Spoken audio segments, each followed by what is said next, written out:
Hi, my name is Joe, and I'm one of the pastors at Redeemer Lincoln Square. Now, let me read for you today's passage, which comes from Deuteronomy chapter 8, verses 1 through 5.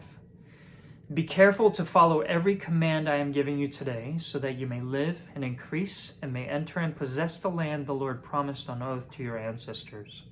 Remember how the Lord your God led you all the way in the wilderness these 40 years to humble and test you, in order to know what was in your heart, whether or not you would keep his commands. He humbled you, causing you to hunger and then feeding you with manna, which neither you nor your ancestors had known, to teach you that man does not live on bread alone, but on every word that comes from the mouth of the Lord. Your clothes did not wear out, and your feet did not swell during these 40 years. Know then in your heart that as a man disciplines his son, so the Lord your God disciplines you. Amen. Now, what I want to focus on today is verse 2, where it says, remember how the Lord your God led you all the way in the wilderness these 40 years to what? To humble and test you. To test you. Now, what we see here in this passage is that the 40 years that the people of God spent traveling through the wilderness and going through the desert was a season of testing. That God was testing them to see what they were made of. To see what was in their heart, to see what their character was like. Now, unfortunately, what we see in the case of the people of God here was that time and time again, that their heart was proven to be lacking in genuine love and devotion and allegiance and trusting in this God.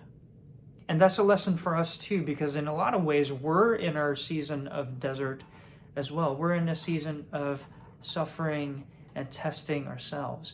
And if I'm being honest with you, just reflecting on this is a cause for concern, because what I found through this season is that it's revealed parts of myself that I'm not proud of. And what I've seen is that I have within me, there's this unhealthy sense of fear, unhealthy sense of anxiety. I've seen within myself way too much self-centeredness that is blind to the suffering of those around me, where I'm simply content just being at home, trying to kind of block out all that is going on in the world around me, if I'm being completely honest. And it's really, causing a lot of fear in me, if I'm being honest with you, because, to know that this is indeed a season of testing, and the fact that this test is given by the God of the universe. I mean, the magnitude of the result of this test is, at times really hits me hard.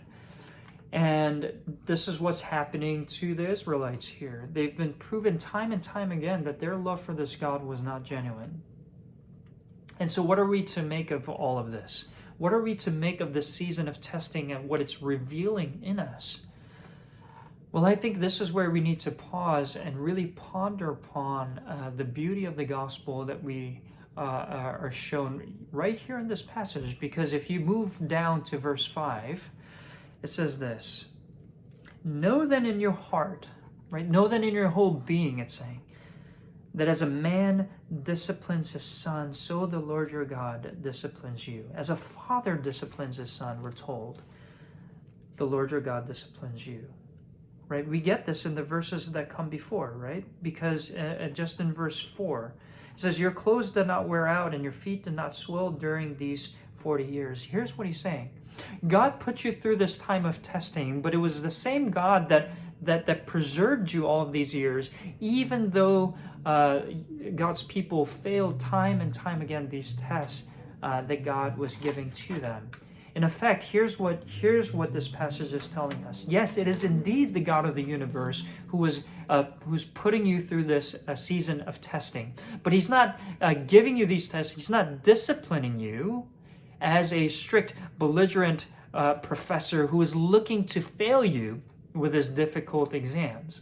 No, he's doing that as a loving father who, even though he's putting you through these tests, is there with you every step of the way and is caring for you. And let's think about it this way. A loving father is always going to discipline and test their children. But why? Not so that they fail, and therefore they are condemned, but it's so that they grow. And so every failure of a child is meant to drive that child closer to the Father's care. Closer to the Father's care. See, a loving father, when they see that their child is failing in these tests, they'll move closer to the child. They'll be even more tender with them. They'll be even more careful in the way that they deal with this child. Because the father's agenda through all of this is, and their primary concern is the growth of their child. So here's the assurance that we get from the Bible, is that if you belong to this God, every desert, every valley, every wilderness that you go through can only lead you back to God. With every season of testing, you need not fear the results, because whether you succeed or fail, it can only lead you back to the arms of this loving God. Right? Because if testing proves to you that your love for this God was genuine, that your character was indeed that of somebody who is mature, then it'll grow you even deeper and more refined in your love for this God. So that's cause for celebration. But let's say you fail these tests, right? And you're found that your character is lacking and you don't actually love this God genuinely. And you find that you've trusted not in this God, but in your own affluence or your sense of comfort or your status or whatever the case may be, then this season of testing is an opportunity for you to come before this God in honesty and turn to his love instead. Turn to his love instead, this God whose love is better than life itself. Right? That's an opportunity that is waiting for us in the season of testing. So let me just say this as a word of encouragement. Do not let this time, as difficult as it may be, do not let this time go to waste. Let it indeed act as a test for you.